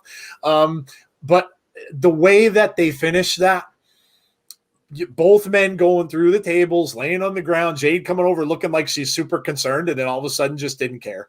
But they did what we've been bugging them to do, and they spotlighted 2 women. So kudos. please keep that in mind and please go forward from this. This could be a jumping point. Please continue. Please continue. You have great athletes in your women's division. Don't overlook them. Don't give them 4 minutes a week. Don't put them all on dark. Spotlight them. You have some great women there who can carry this, so spotlight them. The end of the match was great. Those women were, they both looked amazing at the end, and it was really cool to see that. And I liked it also, the camera work, because they did not keep going back and showing Cody and Shaq. They showed them once or twice, but then they focused on the women. They did not keep going, oh, let's go back and look and see what's going on with Shaq. And I want to know too, Jeff, how the hell did you lose Shaq? How did Shaq get lost? How do you lose Shaquille O'Neal? Like, how do you lose that dude? He's huge. How did he get lost? Where did Shaq go? Like, where is Shaq? I mean, I've heard of losing a lot of things, but a 7'1" man. How do you lose Shaquille O'Neal? He's just gone. He disappeared. I mean, did the Fiend come and get him? Like, he's just gone. He was gone from the ambulance. He's out. James Chadwick says Shaq is supernatural. Maybe he is. He's gone. He just disappeared. You know what happened?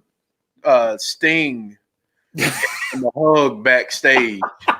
And now he has the power of invisibility.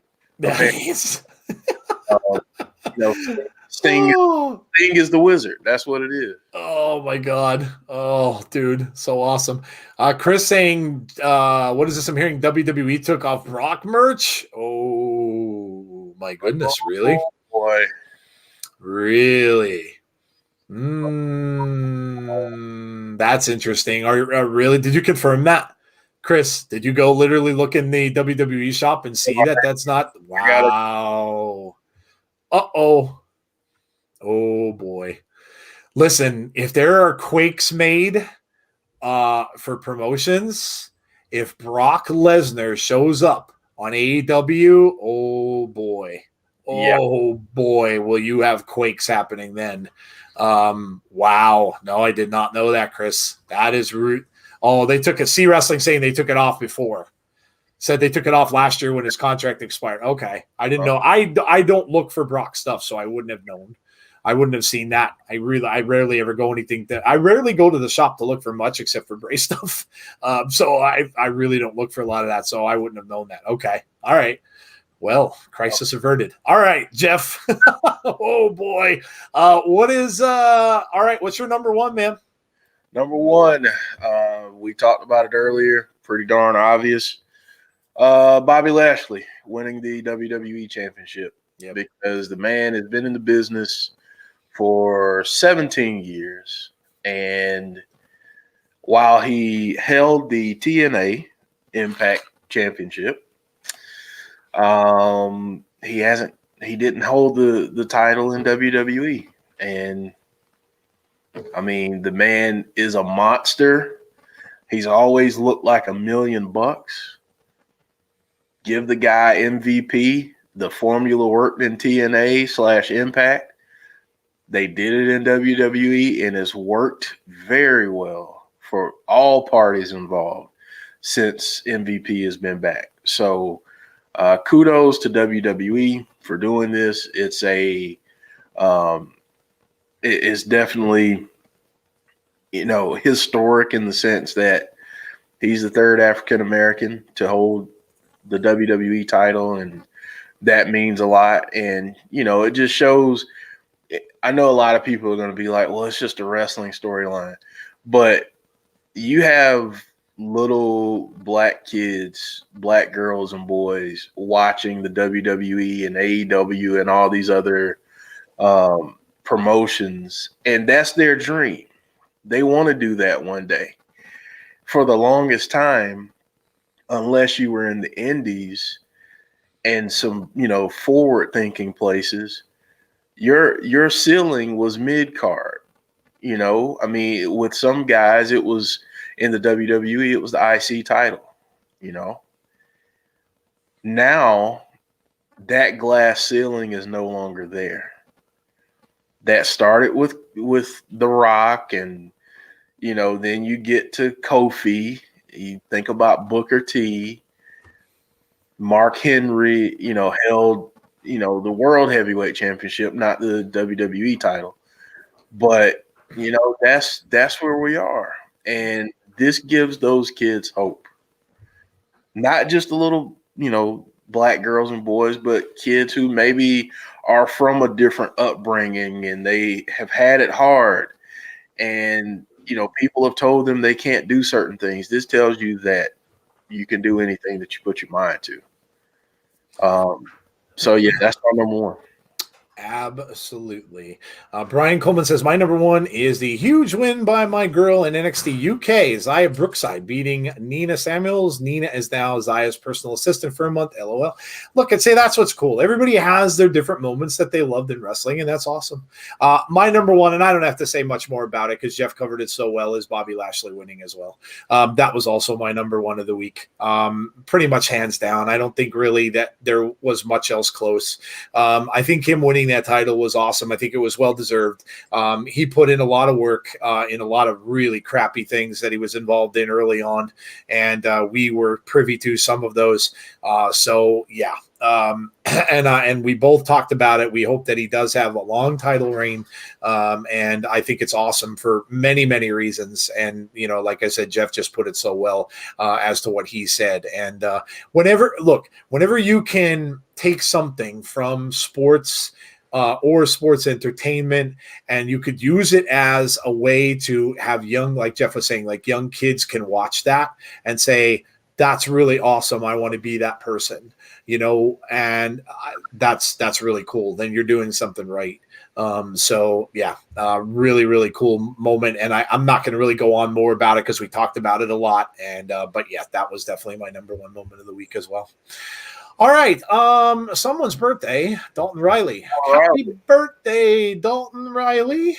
And I know it's getting late, guys. I apologize. We kept you a little bit long. We had a lot of stuff to cover with all this news from AEW and a lot of other things. So I know it's getting late. We're getting to the end here.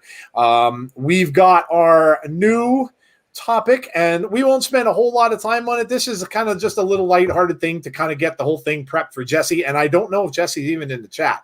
So Jesse, if you're out there, let us know, because it's almost that time to end the show with a smile. Have a little video bumper for this. So here awesome. We go. There we go.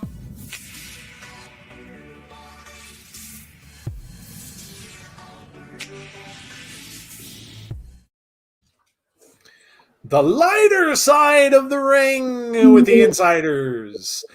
Yes, that's awesome. Love the video. So there we go. This is just going to be a small little piece of our show every week where we're just going to talk about something that happened in wrestling. Now, a couple of weeks ago, it would have been my whole, yeah, we talked about that on there. So this is just going to be some crazy stuff that happens in this wacky world that we all love. And this week, I think, Jeff, you have the topic as one of my favorite. I love this. I love this so much. I love when you hear that 80s music playing in the background. Oh my God. If a piece of a show was ever like made for me, this is it. Like, dude, I want, you know what? If I can get Johnny Swinger to come on not only our podcast, but then to jump over and come on my 80s podcast, I'd be in all my glory.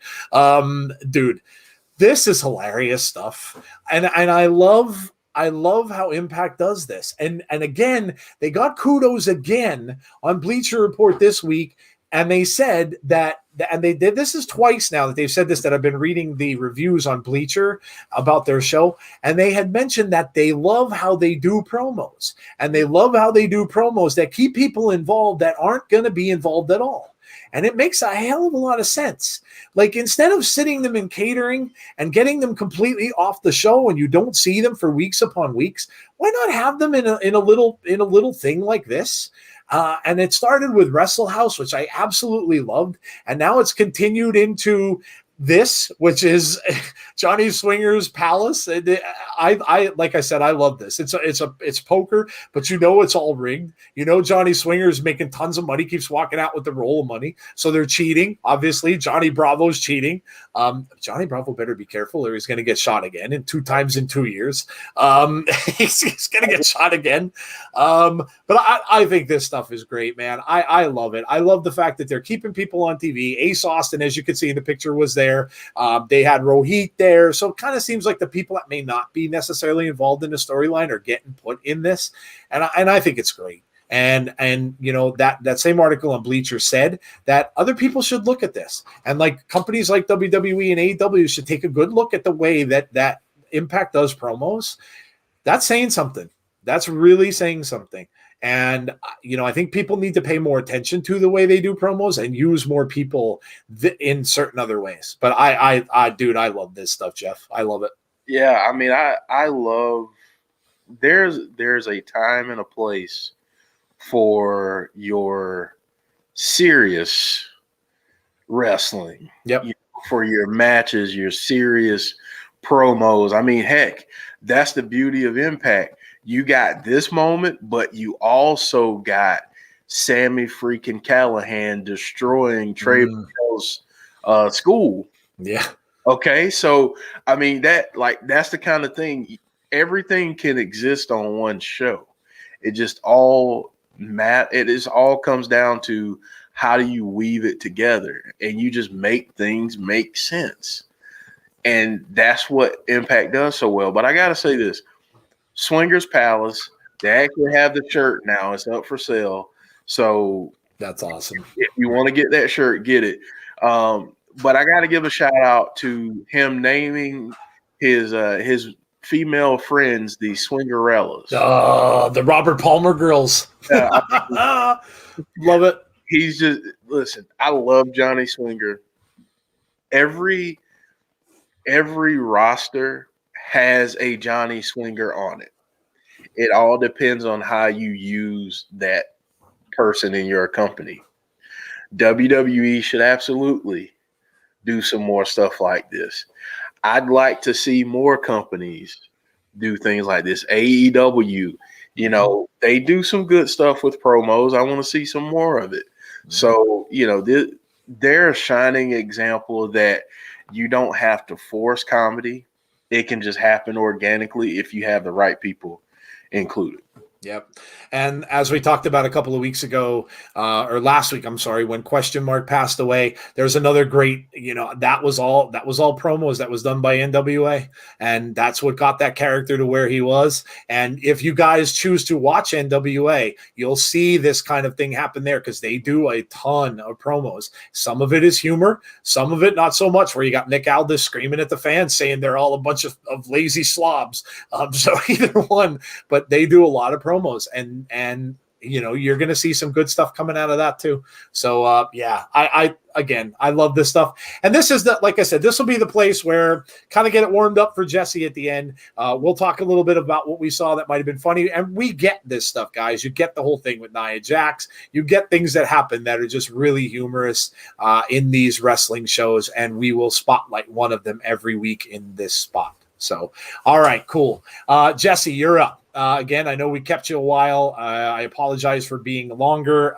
Like I said, we did have things to go through, a lot of things that came up. And of course, a lot of stuff that came from Wednesday. We don't a lot of times get a lot of headlining things to come off of the Wednesday shows. But every now and then it's big stuff. And heading into that pay-per-view on Sunday with AEW, of course, we wanted to talk about who these people are going to be that show up on the show. So, all right. Jesse, I think she is in the chat. So you are good to go, Jesse, whenever you are ready to rock and roll. In the meantime, if you have not done so already and you're new to the channel, first of all, welcome. Secondly, please make sure you hit that subscribe button before you leave. And also, please hit the like button on the stream as well. That would be really awesome of you to do that. Also, if you choose to, hit our notifications to make sure you get notified about when we will be on and when we have things going on. Make sure that you check out Tazzy's streams, obviously, as well. Next, tomorrow night. Oh, goodness gracious, it's already Friday. And then the next time we will see you will be Monday for Abby's Window. So we'll be back on Monday with Abby's. Don't forget, guys, a couple things. Let me just remind you. One, go and vote on our poll about NWA. Please make sure you vote on that poll. Let us know if you are interested in maybe having a stream for NWA. Also, don't forget about the anniversary show. That's coming up March 18th. It's going to get here quickly. So make sure you remember that. We're going to try to get the whole gang together. We've got some people already coming over. Kyle Scarborough will be joining us a little bit for as long as he can hang out. We're trying to get some other people to come back that we talked to in the past. Gary Cassidy is going to have a little something for the show as well. So make sure that you are prepared for that. That will be the 18th. That is in place of the podcast. We'll be having our 1 year anniversary show. Sapphire is saying her top 3: Mustafa Ali wins, Alexa Bliss, and Bobby wins. Very cool. Everybody's stuff is different and everybody enjoys something. So that's awesome. Awesome. All right. Jesse saying I stopped in the middle of the back road. Oh God. Don't end up being like right turn or something like that. Good Lord, Jesse, we may never see you again. Wrong turn. Yeah. Don't do that. Don't do that. I have 4. All right. Go to it, Jesse. Here we go. Number 1. My therapist told me that time heals all wounds, so I stabbed him. Now we wait. Nice. Good start. You're starting out like an Impact show. You're coming out swinging. I like it. Oh, of course, we all appreciate Jesse doing that. Oh, Butterspark, one of my favorite slasher movies. One of my favorite slasher movies, Candy Cane from Joyride. Yes, that's a great movie, dude. I love the first one. The sequels, not so much. Yeah. But the first one was good. Liked it. I've got Brian. So. Criminal Jesse, no shocks to see. Number 2. I've spent the last 4 years looking for my ex's killer, but no one will do it. These are dark. They are a little dark for Jesse tonight. Yeah, little dark. What are some other movies about getting stuff? How about The Hitcher? Remember The Hitcher, Jeff? Oh yeah. Classic movie, classic film. Oh, dark humor. I could see. Yeah, Jesse says they're all dark humor. They are. Too. We talked about murder, so there you go. They're all dead. I think Jesse was in from your podcast too, wasn't she? Was she in the chat? Yeah. We've got an episode dropping tomorrow. We break down Us. Oh, nice. Good movie. Yeah, check that out. Good movie. Yeah, check that out, guys. And if you're an 80s fan, come and check out my my 80s podcast as well. Last night we talked about remakes. God knows we have enough of those. My number 1, Nathan says, is Strong versus Balor. It was a great match. NXT had some good stuff. Jesse says dark humor makes the world go round. Yes. We got number 3 on the screen. Number 3. It's not the fall that kills you. It's the sudden stop at the end. Oh, nice. Jesse's dark tonight? Yeah, a little dark. Okay, a little dark. Big Dan was watching the movie The Car. Oh, The Car. Love that film. Love it. Josh Brolin's was it his dad was in that movie? Yeah. Josh Brolin that played Thanos, of course, his father, I think was the main character in that film. Yeah, I love that movie. It was like Jaws in car form. That's how I described that movie, but I love that movie. See Wrestling's a hater. Third has see Wrestling. Third has me yawning. One more so I can fall asleep to see. James Brolin, yes, Butterspark, thank you. Children of the Corn. All right, here comes number 4. Last one. Apparently, I snore so loudly that it scares everyone in the car I'm driving. Oh, no, that's not good. That's not good. Oh, nice. Well, Jesse, thank you very much for doing that. I know Jesse's driving home. So we appreciate you stopping your car and getting us some humor before we leave for the night. So there you go. C is fast asleep, apparently. All right, guys. Well, that's it. Long show again. I know we kept you later than normal. Long show tonight, but we just had a lot of stuff to cover. We appreciate you being here with us tonight, as always. Really appreciate that you come out. Appreciate you staying longer, and always appreciate when you come and you take some time out of your life to listen to us.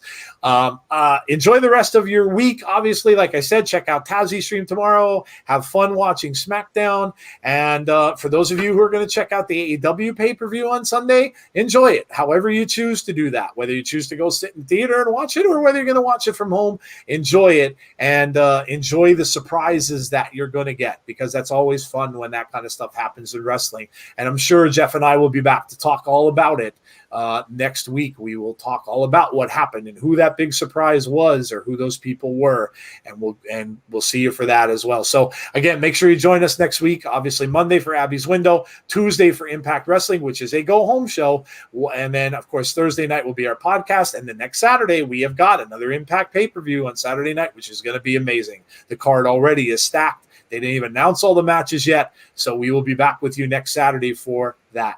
Guys, that is it. I hope, as always, you stay safe. Have a great rest of your night. Enjoy the rest of your weekend. Enjoy the wrestling. Enjoy Friday night. Enjoy Sunday night. And we hope we will see you all for our next show. Guys, take care, and I'll see you soon. And Jeff will see you soon as well. Good night, everybody.